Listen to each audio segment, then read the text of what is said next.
Did you guys know there's going to be a new Ghostbusters movie called Frozen Empire? I couldn't find a book for that, but I'm going to read a whole bunch of Ghostbuster stories.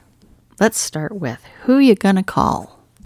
Aaron Gilbert, Abby Yates, and Jillian Holtzman were scientists in New York City who studied ghosts. They believed ghosts were real, but they didn't have any proof. They were determined to change that by making contact with the spirit world. Aaron had heard that the old Aldrich mansion was haunted, so she got the team together to investigate.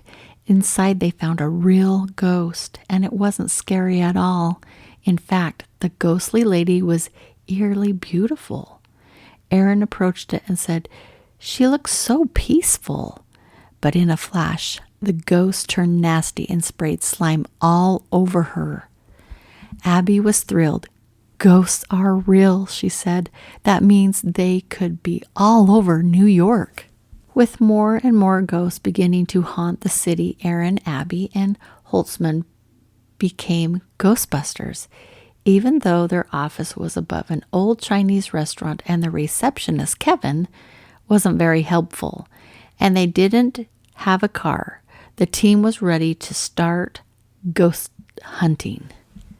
Holtzman got busy. She went to work creating proton packs and traps. "If we're going to catch ghosts," she said, "we're going to need a lot of juice."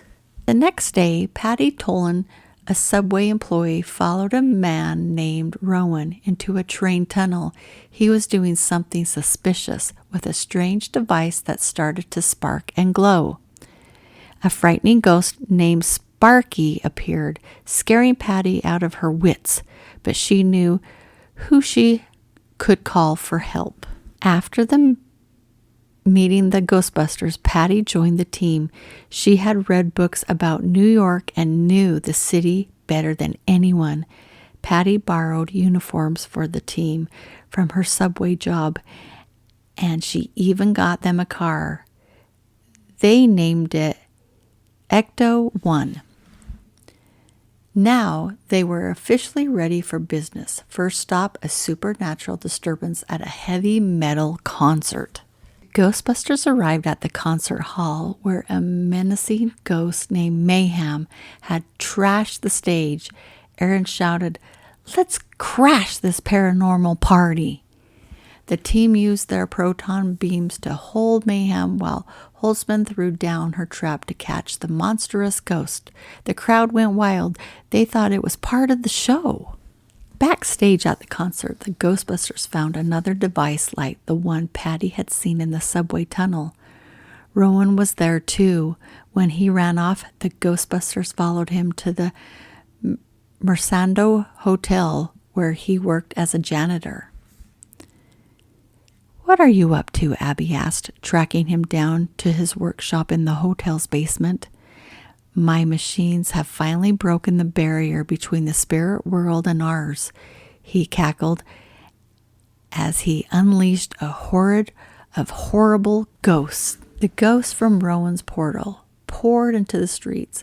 The Ghostbusters followed them and found themselves in the middle of an eerie Thanksgiving Day parade with giant balloon ghosts.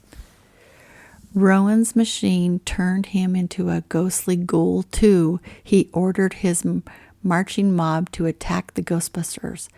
"That's a lot of creepy," Patty exclaimed.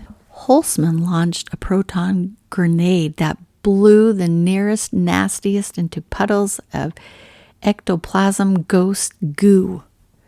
The Ghostbusters fired up their proton packs and fought their way through the ghost. Splat! Crackle! Pop! Rowan was furious. He transformed himself into a giant ghost and tried to stomp the Ghostbusters. The team made a narrow escape. "We need to close that portal," Abby cried. The Ghostbusters combined their proton power into one concentrated stream of energy aimed at the portal.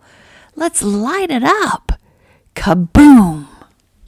There was a mighty explosion, and then the portal began to pull the spirits back into their own dimension. "Goodbye," See ya. Wouldn't want to be ya. Unable to escape its pull, Rowan vanished into the swirling portal too. The Ghostbusters had single-handedly saved the city from paranormal peril. Now everyone in New York knew exactly who to call. Ghostbusters!